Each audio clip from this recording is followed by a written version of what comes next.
요한일서 강의 9번째 시간으로 하나님의 자녀의 모습이라는 제목으로 말씀을 보겠습니다. 성경은 영적으로 두 종류의 사람이 존재한다라고 이야기를 합니다. 오늘 요한일서 3장 10절에도 보시면 이러므로 하나님의 자녀들과 마귀의 자녀들이 드러나나니, 영적으로 세상에는 하나님의 자녀들, 그렇지 않은 자들은 마귀의 자녀들밖에 없다라고 하는 것이죠. 그런데 영적이라는 것이 무엇인가요? 우리가 일상에서 눈으로 보고 확인할 수 없는 그런 하나님 나라의 차원을 이야기하는 것이죠. 그럼에도 불구하고 이런 영적 차원에서 어떤 사람이 누구에게 속했는가에 따라 그런 모습이 밖으로 드러나게 된다라고 이야기를 합니다. 근데 왜 이렇게 두 종류의 사람을 하나님의 자녀 혹은 마귀의 자녀라고 이렇게 자녀라고 표현하는 것일까요?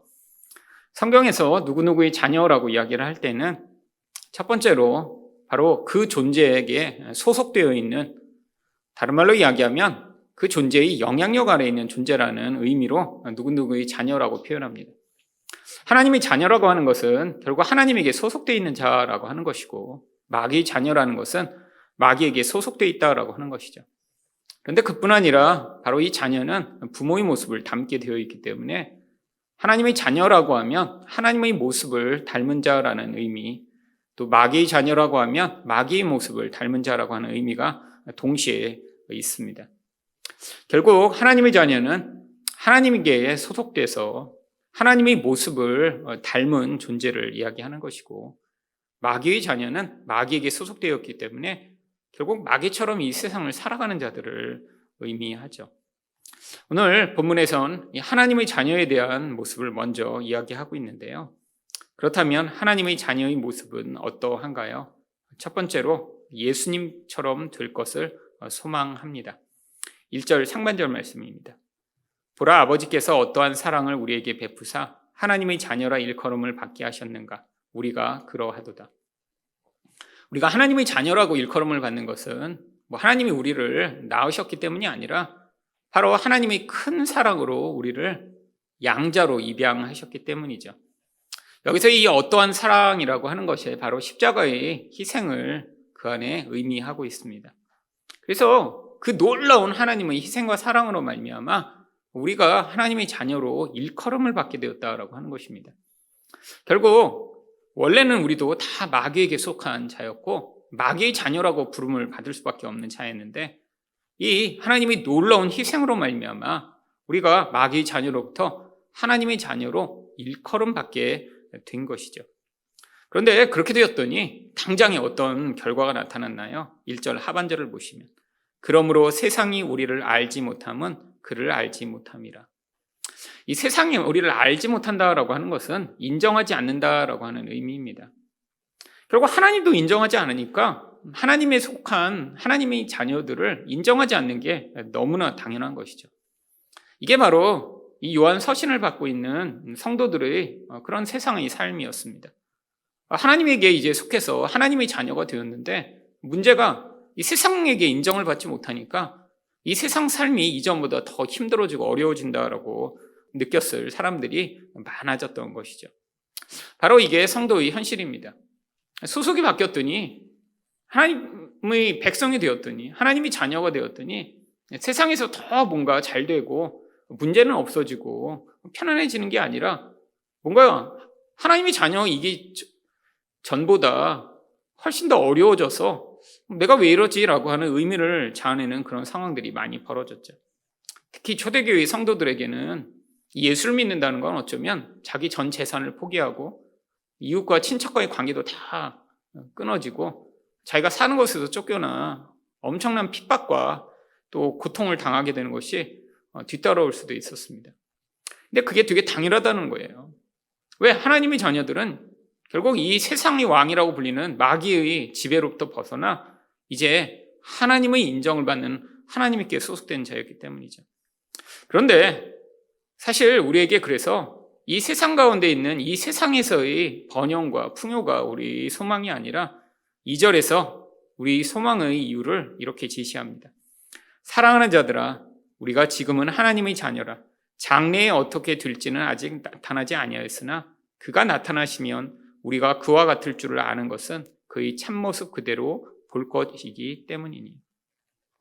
사실 이 땅을 살아가는 성도들의 가장 큰 소망은 예수 그리스도가 이 세상에 다시 오셔서 온 세상을 그분이 왕으로 통치하시고, 그래서 진짜 우리가 하나님의 백성이며 우리가 하나님에게 소속되어 있다는 사실을 만천하에 드러내시고, 그것으로 말미암아 우리를 억압하고 세상에서 멸시하고 인정하지 않던 이 세상마저도 우리 예수님이 왕이시고 온 세상을 통치하신다라고 하는 사실을 인정하게 되는 것이죠. 근데 사실 이런 예수님의 재림으로 말미암은 완성된 하나님 나라는 쉽게 일어나지 않는 것처럼 보일 때가 많습니다.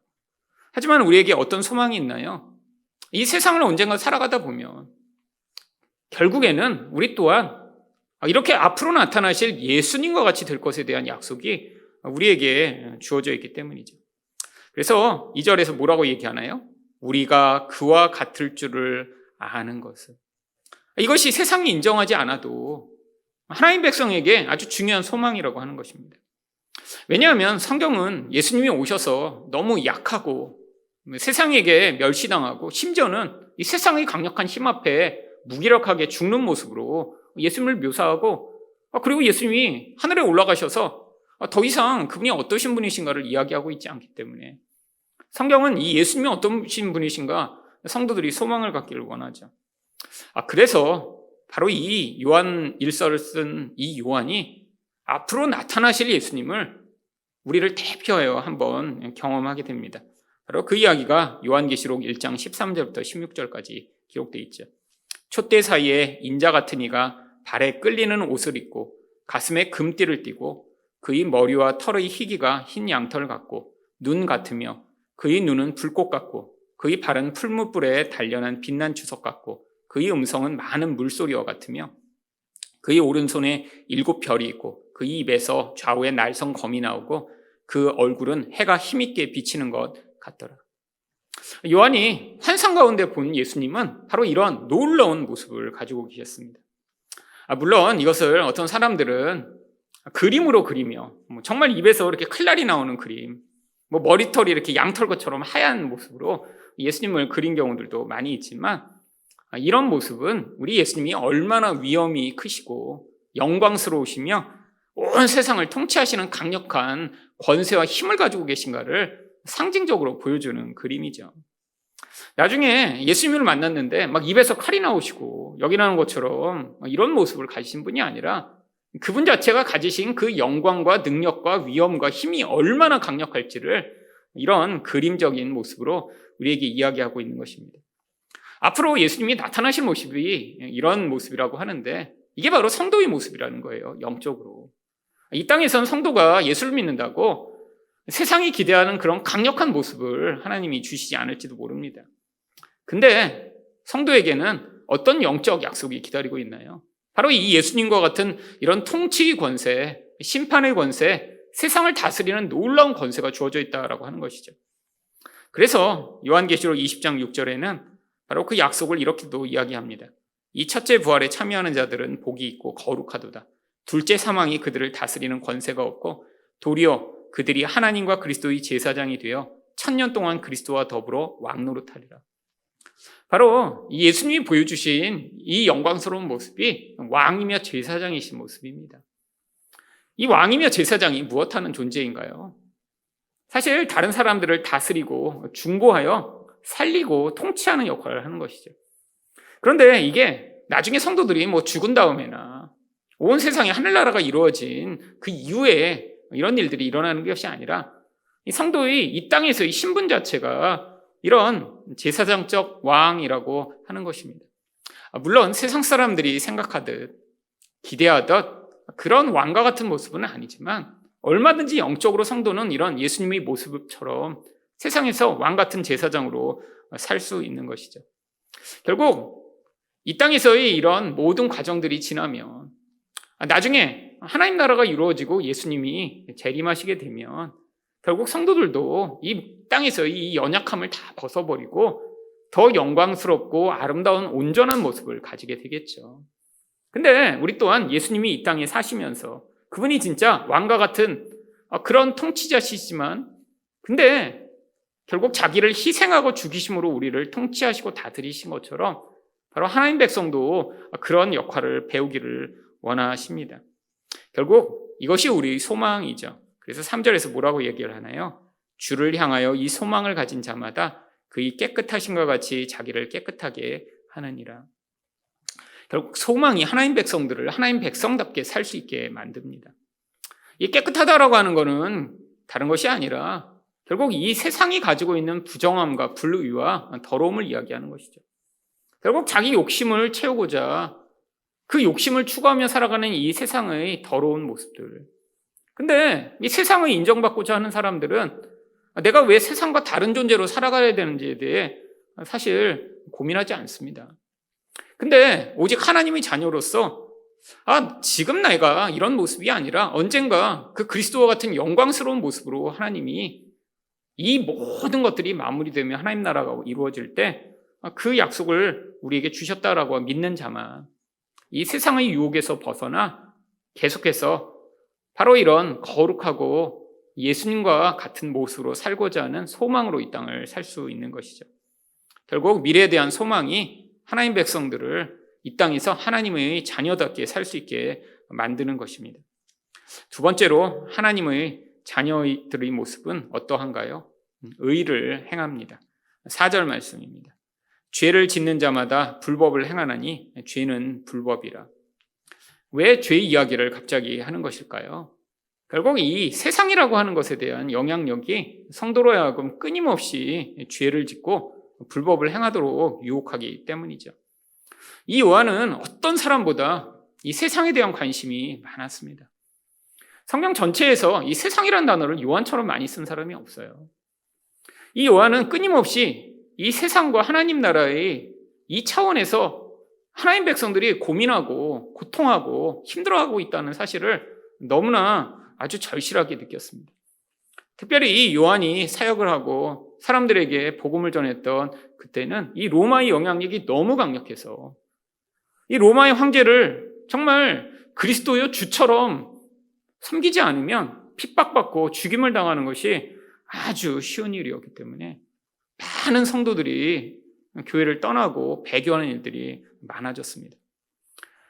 예수님이 십자가에 달려 돌아가시고 부활하신 뒤에 초대교회에 아주 강력한 성령의 역사가 일어났을 때는 막 부흥이 일어나고 막 복음이 막 전파되고 사람들이 막 변화되는 놀라운 능력이 나타났지만 그로부터 몇십 년이 지나면서 점점 교회가 세워지고 이제 그런 강력한 초대교회의 역사가 이제 일상적인 그런 상황으로 돌아가면서 성도들 가운데 이 세상에 유혹받는 사람들이 너무 많아졌던 것이죠.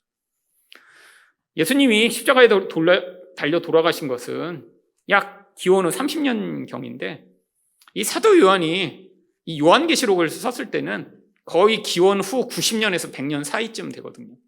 그러니까 그 기간이 거의 6, 70년이 지나면서 마치 한국교회와 같은 상황이 벌어졌던 것이죠. 한국에도 초대에 기독교가 전파됐을 때 놀라운 기적과 은혜가 많이 있었습니다. 막 깡패가 교회 불질러러 왔다가 갑자기 변화돼서 목사된 분들도 많이 있었어요. 제가 어려서 어느 기도원에 갔는데 그 목사님 성함은 잊어버렸는데 간증하시면서 자기가 교회에 휘발유 들고 불질러러 갔다가 그 앞에서 목사님이 설교하는 거를 딱 보고 그냥 그 자리에서 꼬꾸라져서 자기도 알지 못하게 벌벌벌벌 떨면서 회개하기 시작하다가 그 다음에 그 교회에서 살면서 자기가 이제 목사 됐노라고 그런 얘기들을 하셨는데 그런 분들이 과거에는 종종 있었습니다. 근데 왜 지금은 그런 일이 안 일어나나요? 이게 복음이 처음 전파될 때 성령의 강력한 능력으로 하나님이 그런 기적과 같은 일들을 행하셨기 때문이죠. 근데 이 당시도 지금 그런 상황이에요. 예수님이 지금 승천하시고 제자들이 처음에 사역할 때 막 기적이 일어나고 막 놀라운 능력으로 교회가 세워지고 이랬는데 그게 50년, 60년, 70년이 지나면서 교회 안에 있던 많은 사람들 가운데 야, 로마가 저렇게 강력한데 아니 저 로마에 충성하고 살아가면 우리에게 훨씬 더 이익인데 이렇게 박해받고 몰래 힘들게 예수를 믿어야 하나? 이 유혹 가운데 빠진 사람들이 너무 많았던 것이죠. 그런데 결국 이런 죄 가운데 빠져 하나님을 대적하는 그런 불법을 행하지 않기 위해 꼭 필요한 것이 무엇인가요? 바로 5절 말씀입니다. 그가 우리 죄를 없애려고 나타나신 것을 너희가 아나니 그에게는 죄가 없느니라.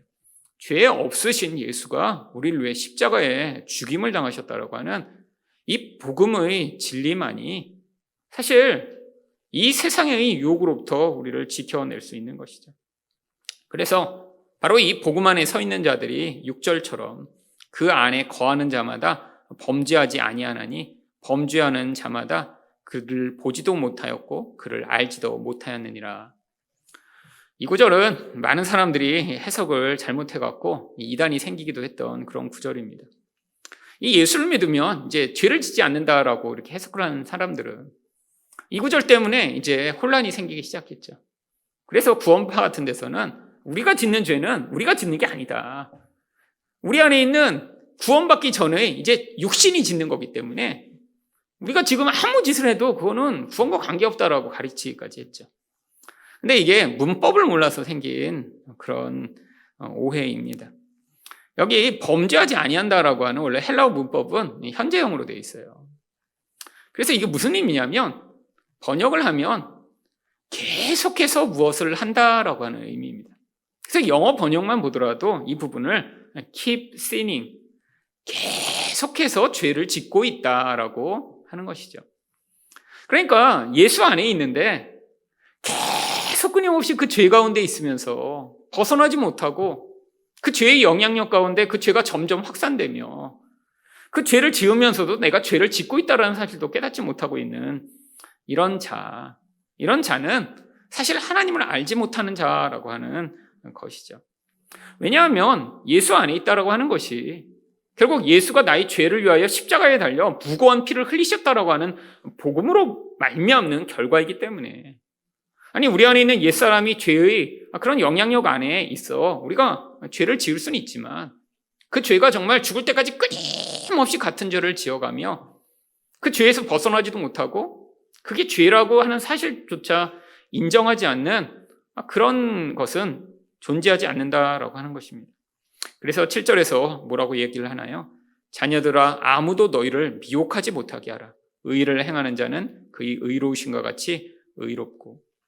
결국 당시에 있던 이런 이단들이 벌써부터 성도들 가운데 이런 유혹을 했던 것 같습니다. 그래서 미혹받지 않으라고 지금 경고하고 있는 거죠. 어떤 사람들은 과거에 있던 그런 무서운 죄를 교회 안에 들어와 쉽게 벗어나지 못했지만 근데 거기 계속 머물러 있으면서도 나는 괜찮아. 난 이미 구원받은 자니까 내가 이렇게 살던 무슨 상관이야 라고 이야기하는 사람들이 있었다는 거죠. 이 바울 서신 같은 데 보면 당시에 이미 사회에 만연해 있던 그런 사회적 습관을 따라 살다가 예수를 믿은 뒤에도 그 습관을 버리지 못했던 많은 사람들이 있었음을 알 수 있습니다. 심지어는 예수를 믿은 다음에 자기 아버지 어머니랑 계모죠. 그렇게 살고 있는 사람이 있다라고 고린도전서에는 이야기하죠. 근데 세상에서는 그런 일이 로마 시대에 얼마든지 당연했습니다. 성적으로 내가 좋아하는 아무 여자랑 그냥 살고 그리고 그런 문란한 삶을 사는 게 전혀 이상하지 않은 그런 세상이었죠. 사실 이 로마는 동성애도 굉장히 자유로웠고 그다음에 유부녀들이 이렇게 아무 사람이랑 이렇게 간음을 하는 것조차 굉장히 자유로웠습니다. 그래서 심지어는 우리가 아주 유명한 줄리어스 카이사르라고 불리는 로마의 초대 황제 같은 경우에는 사실 그 사람이 별명이 유부녀 킬러였어요. 유부녀만 보면 다 이제 관계를 맺어갖고 그래갖고 남편들이 이 카이사르가 그 집에 온다거나 그 집에 초대를 받거나 하면 자기 아내를 숨기느라고 엄청나게 노력을 했대요. 왜냐하면 어떤 유부녀를 만나면 사실 그 카이사르가 다 겁탈을 하거나 아니면 자기 여자로 만들었기 때문이죠. 근데 그러고도 다 그냥 살아요. 그게 되게 관행적이고 힘 있는 자들은 내가 아무 여자랑 그렇게 관계를 맺고 내가 원하는 대로 삶이 돼라고 하는 그런 생각을 가지고 있었던 것이죠. 사실 여기서 이 죄는 뭐 단순한 그냥 거짓말을 하고 하는 정도의 죄가 아니라 하나님 앞에서 심각한 그런 종류의 죄를 의미합니다. 결국 미국 같은 경우에서도 이런 문제로 말미암아 사실 논란이 됐던 경우가 많이 있습니다. 제가 공부했던 텍사스에서도 저희 지역에서 제가 있는 그때 어떤 논란이 되게 심하게 됐냐면 어느 교회에서 이제 그 목회자를 초빙하는데 남자 목회자를 초빙했는데 이제 아내가 따라왔는데 남자인 거예요. 그래서 이제 그 교회가 둘로 갈려서 이걸 받아들일 것인가 말 것인가. 근데 이제 그 당시 그 논란이 굉장히 이제 심했는데 나중에 알고 보니까 이제 그 교단에서 투표를 했더라고요. 근데 우리가 생각하면 너무 황당할 정도인데 투표를 해서 결국 남자가 남자 사모를 데리고 와도 된다라는 것으로 투표 결과가 나왔습니다. 그래갖고 그것으로 미국에 갈라진 교회들이 굉장히 많아요. 근데 많은 미국 교회들은 그냥 괜찮다라고 생각하면서 그걸 받아들였는데 한인 교회들이 거의 대부분 그것 때문에 교단이 갈라지고 깨진 경우들이 많습니다. 왜냐하면 아직도 한국 사람들한테는 어떻게 이렇게 말도 안 되는 이런 이상한 짓을 해? 라고 하는데 미국 사람들은 너무 이제 일상화된 거예요. 어디 가나 뭐 동성애 뭐가 이상해? 사회에 가장 돈 많고 가장 정말 멋있는 사람들이 다 동성애를 하고 있는데 그게 뭐가 이상해? 라고 하는 그런 이제 세상의 생각을 가지고 살게 된 것이죠. 사실 이 세상에서 하나님 백성들은 결국 이 세상이 너무 당연하게 여기는 것이 당연하지 않다라고 하는 사실을 깨닫게 됩니다. 왜? 예수 안에 있는 자는 이 죄에 대한 민감성이 점점 커질 수밖에 없고 결국 의를 행하지 아니하면 그것이 고통이 되기 때문이죠. 결국 이런 종류의 죄를 이야기하는 것입니다. 결국 하나님의 자녀들은 이 불의한 세상 가운데 의를 행하며 예수님의 의로우신 것 같은 반응을 할 수밖에 없는 것이죠. 결국 8절에서 뭐라고 얘기하나요? 죄를 계속해서 짓는 자는 마귀에게 속하나니. 해석적으로 번역하면 그런 의미입니다. 마귀는 처음부터 범죄함이라. 하나님의 아들이 나타나신 것은 마귀의 일을 멸하려 하심이라. 결국 예수님이 이 땅에 오신 이유가 뭔가요? 마귀로부터 우리를 구원하여 이 죄 가운데 있는 자들이 더 이상 죄를 짓지 않고 의를 행하도록 구원하셨는데 만약에 어떤 사람이 내가 예수에게 속했다고 하는데 분명히 성경이 죄라고 하는 이 일을 계속해서 하면서도 난 그건 죄가 아니야 라고 주장한다면 지금 이 사람은 예수에게 속한 것이 아니라 마귀에게 속한 자라고 하는 것입니다. 앞으로 10년이 지나면 20년이 지나면 한국교회 가운데도 이런 문제를 가지고 이제 투표를 할 날이 올지도 모릅니다. 정말 미국도 옛날엔 그렇지 않았죠. 50년대, 60년대는 결혼하지 않은 남녀가 미국에서 같이 살기만 해도 온 동네에서 손가락질을 하고 정말 그렇게 살 수 없는 그런 환경이었다라고 하더라고요. 근데 70년대, 80년대, 90년대를 지나며 결국 사람들의 사고가 수십 년 만에 완전히 바뀌어버린 것이죠. 사실 이 한국의 이 급격한 문화 변형, 이 안에 뭐가 있나요? 마귀가 있습니다. 사실 할로윈이라는 거 10년 전만 해도 소수의 외국을 갔다 온 사람들이 외국에서는 이런 할로윈 축제를 한다라고 하던 그런 유행의 아주 소수만이 즐기는 문화였죠. 그냥 영어 유치원 같은 데서 미국에서 한다니까 한국에서 그냥 그 할로윈에 아이들 이렇게 옷 갈아입히고 사탕 나눠주는 정도의 문화였죠. 근데 몇 년이 되기 전에 이게 정말 젊은이들에게 정말 엄청나게 유행이 되면서 모두 다 그게 마치 해야 되는 것처럼 따라가는 이런 사회가 된 것처럼 이 시대가 계속해서 악을 퍼뜨리고 마귀적 영향력을 확산하는 것으로 가게 될 것입니다. 근데 하나님의 자녀들은 그 가운데 어떻게 해야 되나요? 이 세상 가운데 살아가며 끊임없이 언젠가 내가 예수 그리스도 같은 영광스러운 모습으로 나타나게 될 것들을 소망하며 또한 이 불의한 세상 가운데 하나님의 의를 드러내는 인생을 살게 될 때 이 어두운 세상 속에서 하나님의 빛을 드러내는 하나님의 자녀로 하나님의 은혜 가운데 살 수 있을 것입니다. 이런 예수 그리스도의 아름다운 모습을 세상에 드러내시는 여러분 되시기를 축원드립니다.